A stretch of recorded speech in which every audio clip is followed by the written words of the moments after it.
Mari bersyukur dengan apa yang Tuhan kasih, apa yang Tuhan berikan bagi kita. Fokuslah menikmati anugerah Tuhan yang Tuhan berikan bagi kita.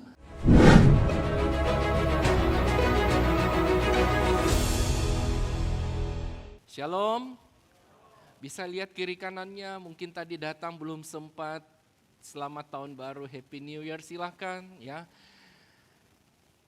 Oke. Bapak Ibu, selamat tahun baru. Kiranya di tahun yang baru ini kita punya harapan yang baru, semangat yang baru. Hidup kita jauh lebih baik dari waktu-waktu sebelumnya. Amin.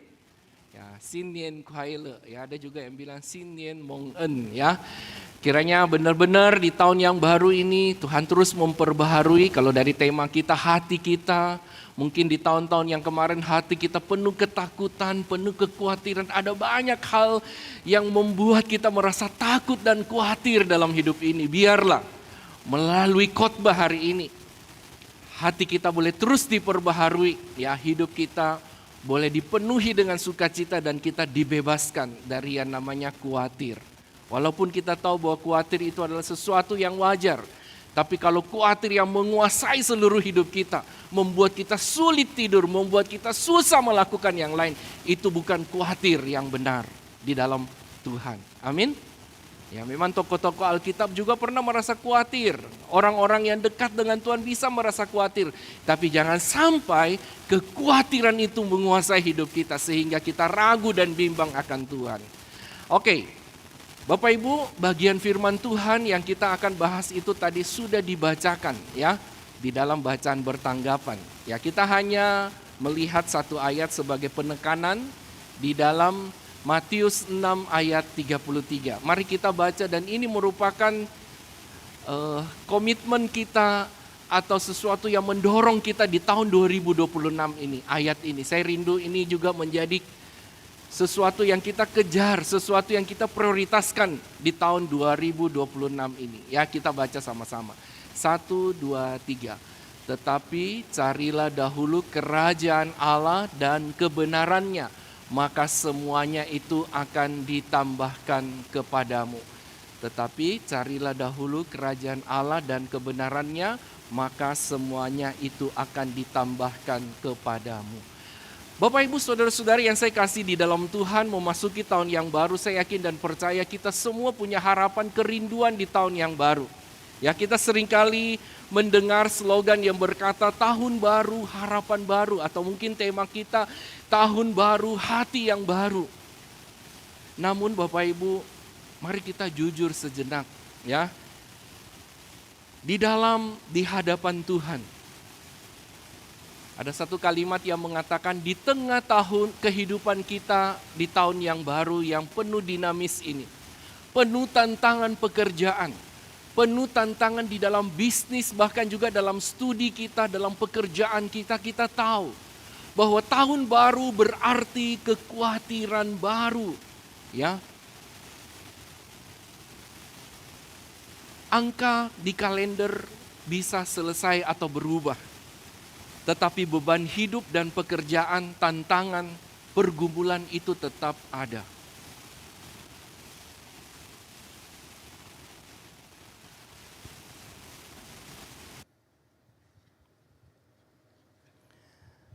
Ya, dikatakan memang tahun akan berubah, tanggal akan berubah.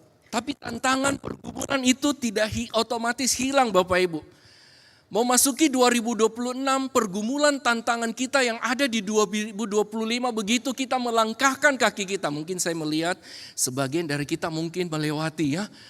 Begitu waktu sudah mau jam 12 kita mulai menghitung. Mungkin ada di antara kita 10, 9, 8, 7, 6, 5, 4, 3, 2, 1. Kita berteriak jam 12. 2025 berganti ke 2026. Tapi Bapak Ibu permisi tanya. Apakah soal utang piutang kita di 2025 begitu masuk 2026 langsung otomatis lunas? Enggak Bapak Ibu. Pergumulan kita di 2025 begitu masuk 2026 langsung selesai? Tidak Bapak Ibu.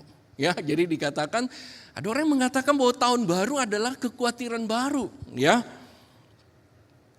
Nah Bapak Ibu yang saya kasih di dalam Tuhan, Bukankah justru pergantian tahun baru seringkali menjadi lonceng dimulainya perlombaan baru dan juga tantangan yang baru?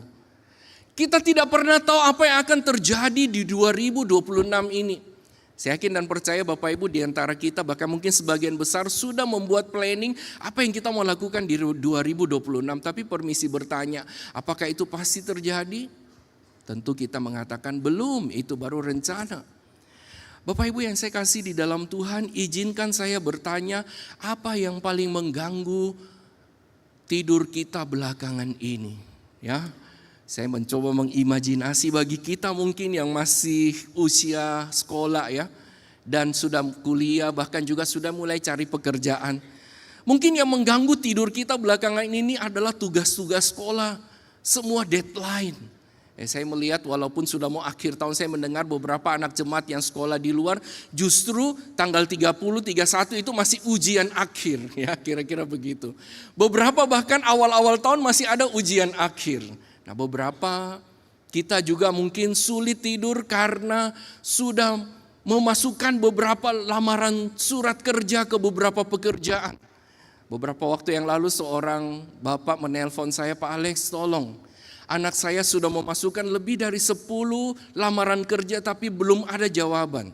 Ada juga, Pak Alex tolong anak saya sudah selesai kuliah, mau kerja, sudah banyak perusahaan yang minta tapi dia tidak tahu mau kerja apa. Tolong doakan supaya Tuhan menolong dia boleh memilih yang tepat. Ya, beberapa orang tua juga mulai pusing, anak sudah kelas 2 sekarang waktunya untuk pilih jurusan.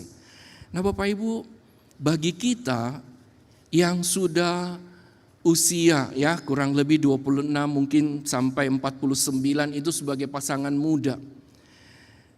Rasa khawatir atau rasa sakit itu membuat kita sulit untuk tidur. Mungkin karena harga-harga sembako yang meningkat.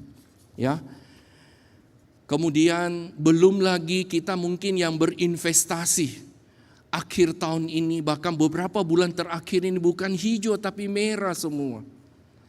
Beberapa kita mulai memikirkan semester yang baru, ya, uang sekolah lagi.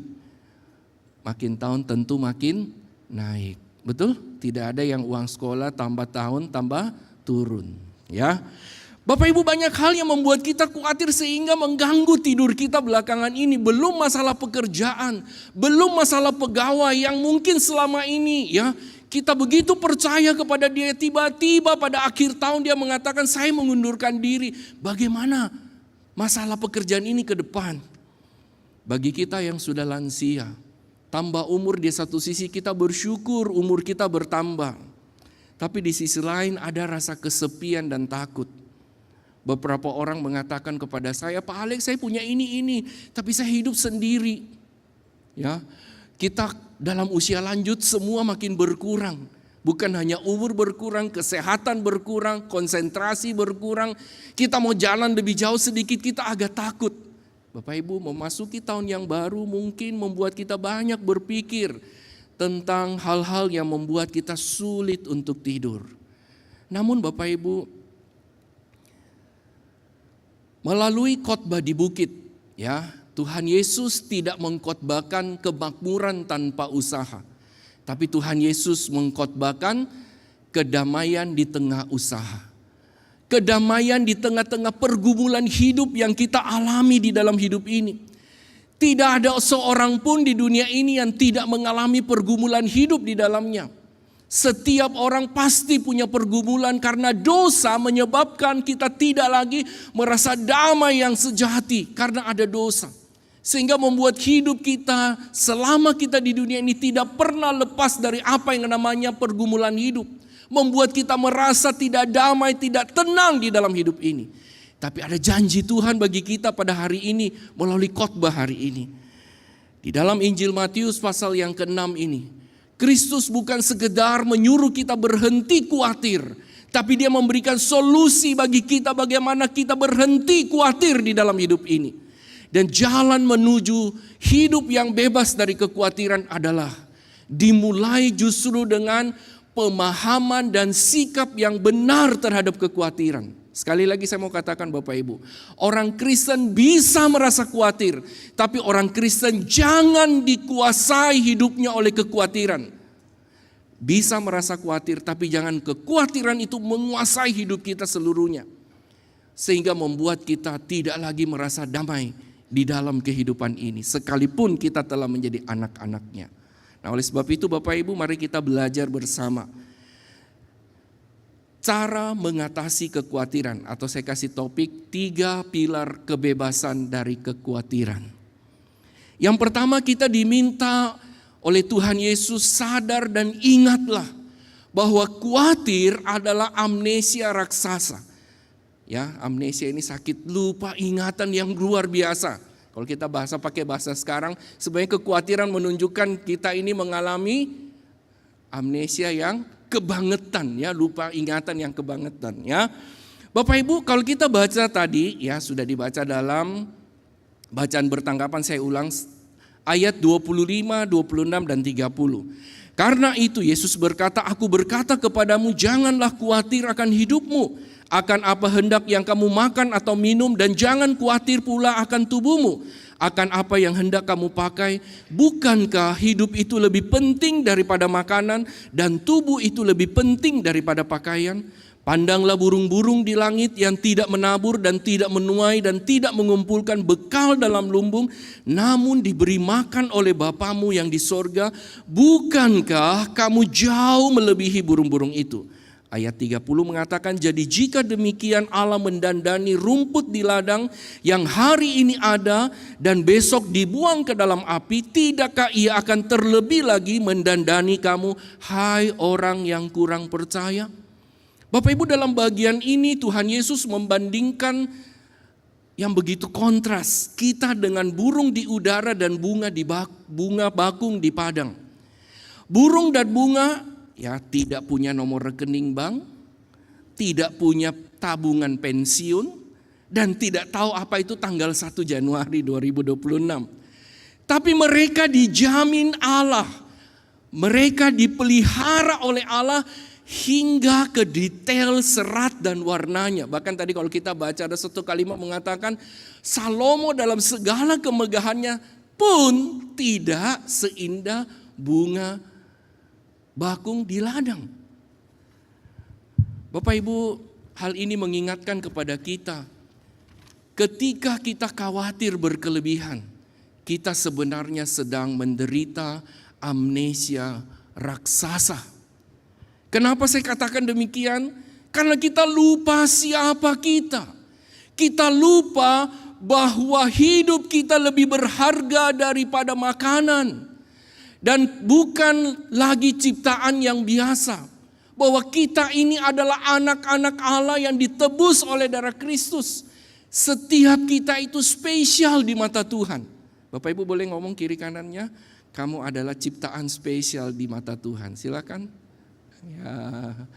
Ya ingatkan kalau hari ini Bapak Ibu banyak orang tidak puas dengan dirinya. Betul? Banyak orang hidup mau menjadi orang lain. Banyak orang hidup tidak mau menerima dirinya, kondisinya, keadaannya. Tapi firman Tuhan hari ini mengatakan apapun keadaanmu, siapa engkau berharga di mata Tuhan, engkau spesial di mata Tuhan. Amin. Berkata kepada dirinya, saya spesial di mata Tuhan, ya. Oke. Nah, Bapak Ibu, di sini kita diingatkan, ya. Ada satu quote yang mengatakan begini.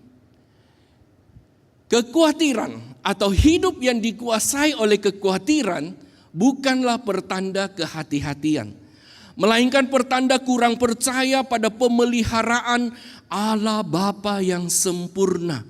Paulus mengingatkan kepada kita tentang kasih Allah yang tinggi, dalam, luas, dan lebar itu kepada setiap kita. Bahkan Yohanes 3:16 mengatakan karena begitu besar kasih Allah kepada setiap kita. Ya, bagaimana besar kasih Allah itu, seakan-akan seorang teolog mengatakan setiap kita adalah satu-satunya orang di dunia ini. Allah mengasihi kita, begitu rupa Allah mengasihi kita, begitu luar biasa. Bapak Ibu, kalau kita mau jujur, melewati 2025 banyak orang mengatakan bukan sesuatu yang mudah. 2025 bukan tahun yang mudah kita lewati. Tapi toh hari ini Bapak Ibu, kalau kita bisa melangkahkan, kita sudah memasuki jam yang ke-10 di tahun 2026 ini. Kalau kita menoleh ke belakang dan kita boleh melangkahkan kaki kita masuk di 2026. Bukankah ini semua adalah bukti pemeliharaan Tuhan yang begitu luar biasa dalam hidup kita? Amin Bapak Ibu. Saya mendengar banyak orang memasuki 2025, mereka takut sekali dan mengalami begitu banyak benturan sana sini di tahun 2025. Pada waktu memasuki 2026, tidak ada kata lain, kita bisa katakan, Tuhan terima kasih.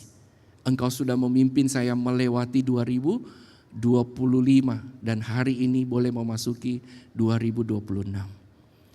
Bapak Ibu, biarlah kesadaran ini menyentuh hati setiap kita secara khusus kita sebagai orang tua. Tidakkah kita sebagai orang tua akan memberikan yang terbaik bagi anak-anak kita? Jika Bapa di dunia ini tahu memberi yang terbaik bagi anak-anaknya, apalagi Bapa yang di sorga, yang kasihnya sempurna adanya. Dia merawat detail kecil bunga di padang burung di udara. Masakan dia lalai akan detail kehidupan kita. Khawatir juga berarti lupa bahwa kita adalah anak-anak kesayangan Allah Bapa di surga.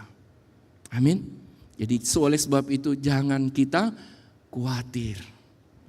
Yang kedua Bapak Ibu, Tuhan Yesus mau mengajak kita memikirkan dan menyadari bahwa kekhawatiran adalah sebuah tindakan yang sia-sia.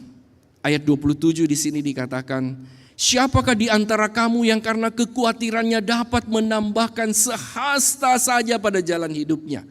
Kemudian ayat 34,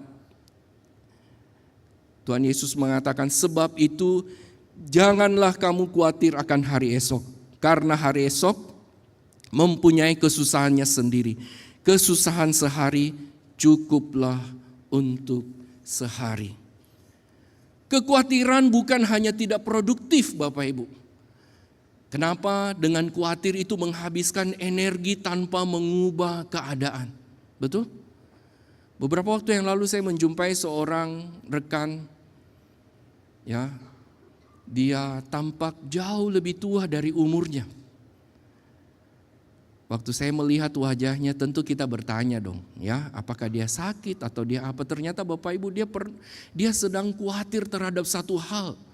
Dia katakan dia menghabiskan begitu banyak waktu memikirkan, dia terus memikirkan itu sehingga dia sulit tidur. Dan untuk tidur dia butuh obat untuk bisa tidur. Dan kalaupun sudah bisa tidur, kadang-kadang dia terbangun, dia ingat lagi hal itu. Nah Bapak Ibu, kekhawatiran hanya menghabiskan energi tanpa mengubah keadaan. Bukankah ayat 27 tadi mengatakan, dengan khawatir tidak pernah akan menambah sehasta, satu jengkal saja dalam hidup kita. Justru menurut penelitian seringkali kekhawatiran memperpendek umur seseorang. Tidak membuat dia bahagia, bahkan membuat dia kehilangan kebahagiaan di dalam hidupnya. Kekhawatiran bukan hanya tidak produktif Bapak Ibu, merugikan dan merusak diri kita. Tapi kekhawatiran juga adalah tindakan tidak adil terhadap diri kita sendiri. Kita menanggung beban hari ini dan kita mencoba menanggung beban hipotesis hari esok. Ada sebuah ilustrasi tentang sebuah jembatan kecil. Bapak Ibu, jembatan kecil ini hanya bisa dijalani oleh satu orang tanpa bawa barang apapun. Bayangkan kalau kita sedang berjalan dalam jembatan tersebut, hanya untuk satu orang, perhatikan. Kita sudah membawa beban hidup hari ini, namun mungkin tiba-tiba kita memutuskan untuk membawa lagi beban hari besok, lusa dan seterusnya. Apa yang terjadi Bapak Ibu waktu kita melewati jembatan itu? Tentunya waktu kita melewati jembatan itu kita tidak bisa melangkah karena terlalu berat. Kita makin maju jembatan itu akhirnya apa? Putus. Karena terlalu berat. Bapak Ibu, apa pelajaran yang kita boleh belajar dari kisah ini?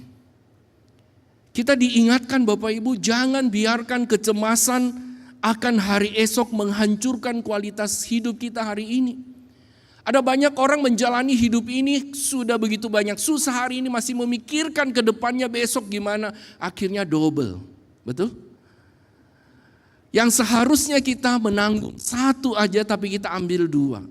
Akhirnya hidup kita hari ini tidak bisa kita nikmati dengan baik. Sudah hari ini banyak orang seperti demikian bukan? Hidup hari ini terlalu memikirkan masa depan, akhirnya tidak bisa menikmati hari ini.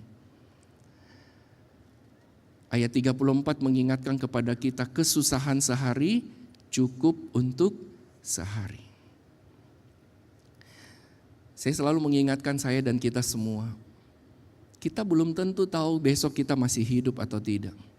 Tapi berapa banyak hidup kita, pikiran kita selalu mengarahkan hanya kepada besok dan akhirnya kita tidak bisa menikmati hari ini. Ya, kalau sama Ayi Susu kita seringkali mendengar mereka berkata, "Omen senho yi tian ko yi tian." Ya, gitu ya. Sehari lepas sehari.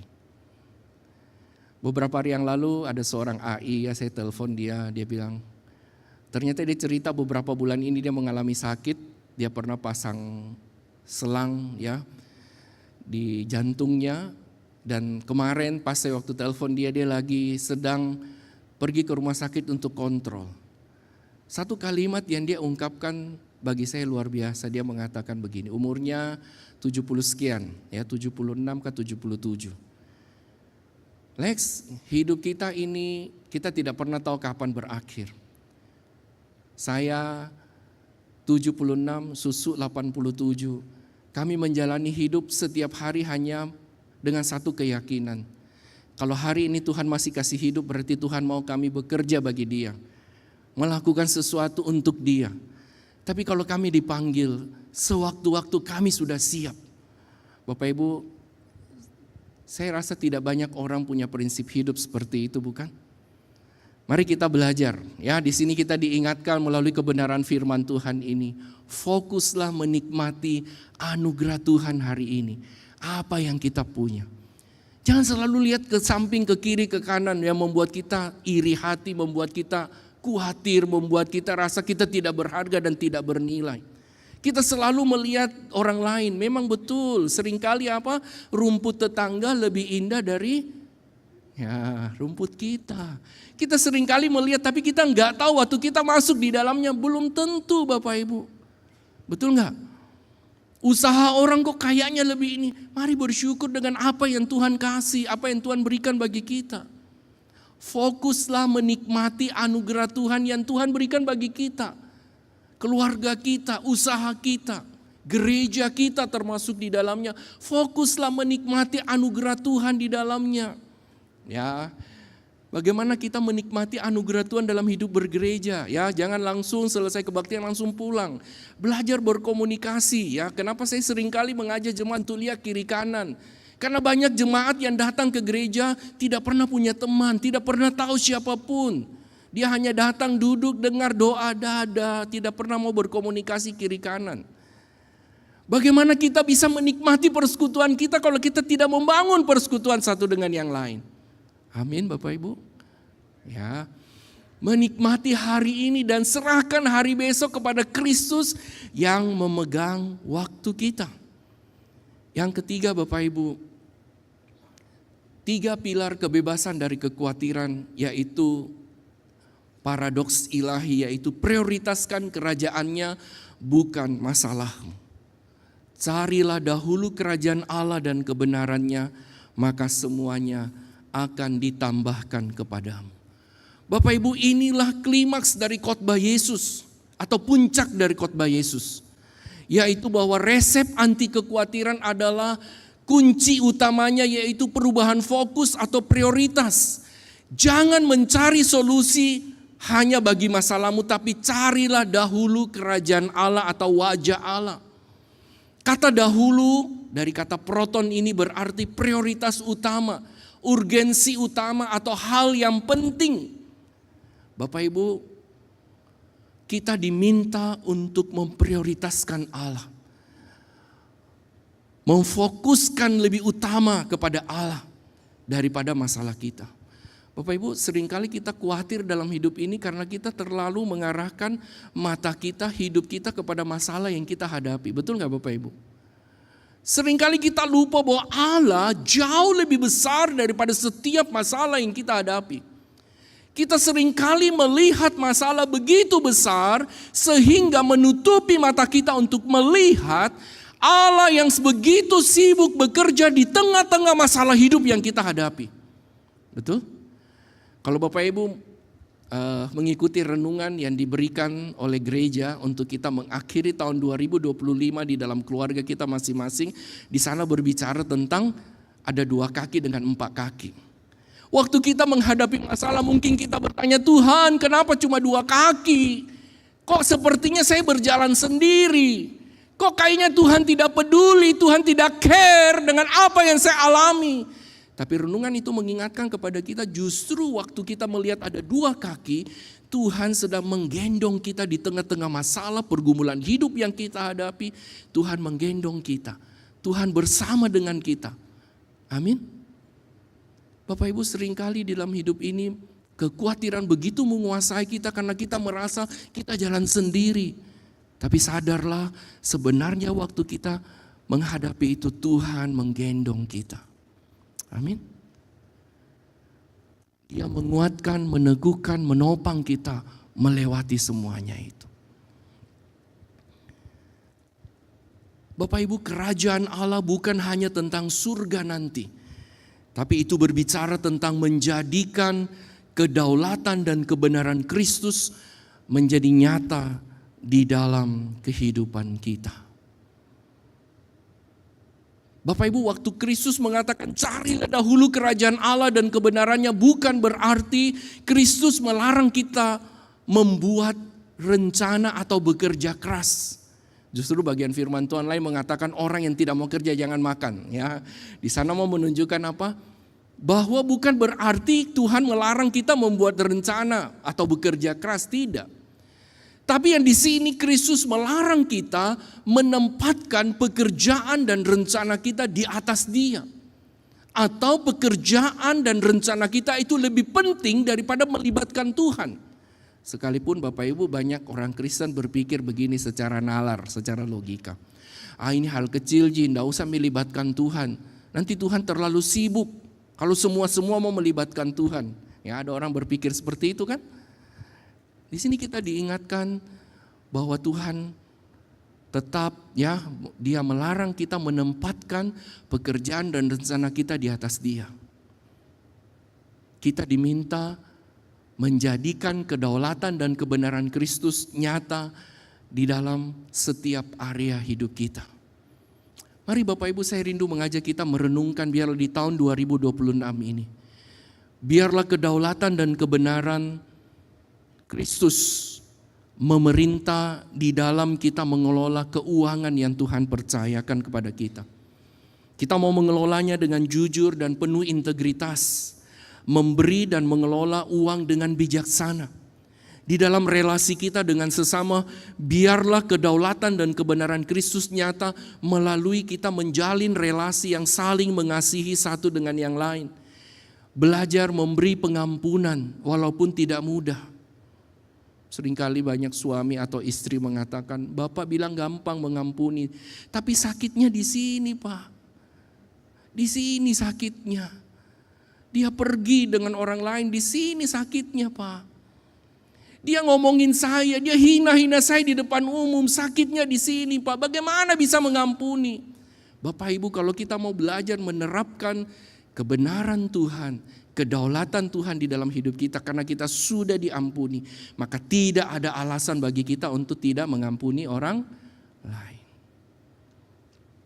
Di dalam relasi kita belajar melayani tanpa pamrih, memberi bukan seperti mancing, ya kasih yang kecil supaya dibalas yang besar, tidak. Kita memberi karena Tuhan terlebih dahulu memberi kepada setiap kita.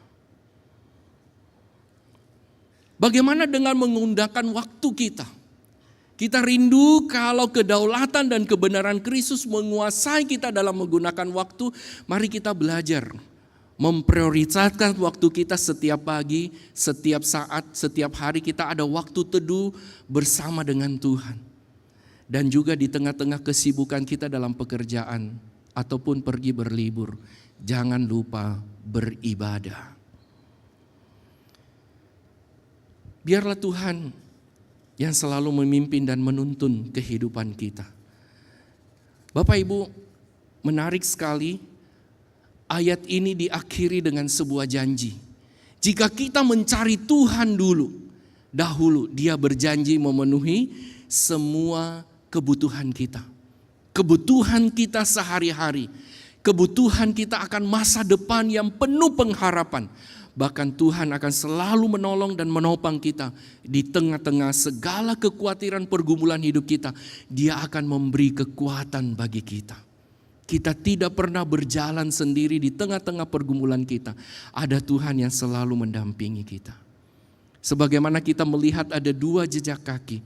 Itu bukan jejak kaki kita, tapi itu jejak kaki Tuhan yang menggendong kita dalam menghadapi berbagai pergumulan dalam hidup ini. Amin Bapak Ibu. Kita gak pernah sendiri. Ada Dia Tuhan yang selalu menyertai kita.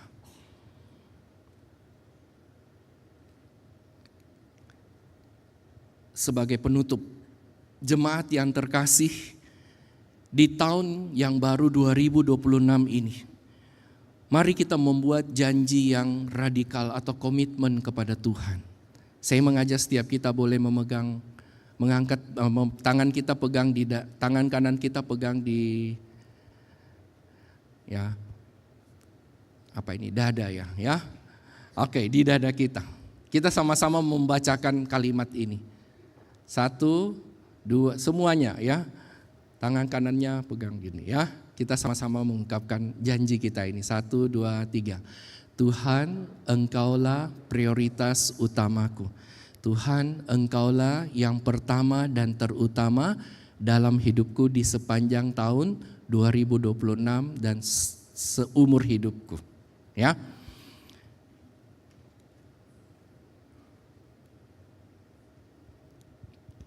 Satu quote bagi kita ya. Kita tidak harus memahami rencana Allah untuk kita. Kita hanya perlu memahami karakternya. Dan karakternya adalah kesetiaan yang sempurna. Mari kita berdoa.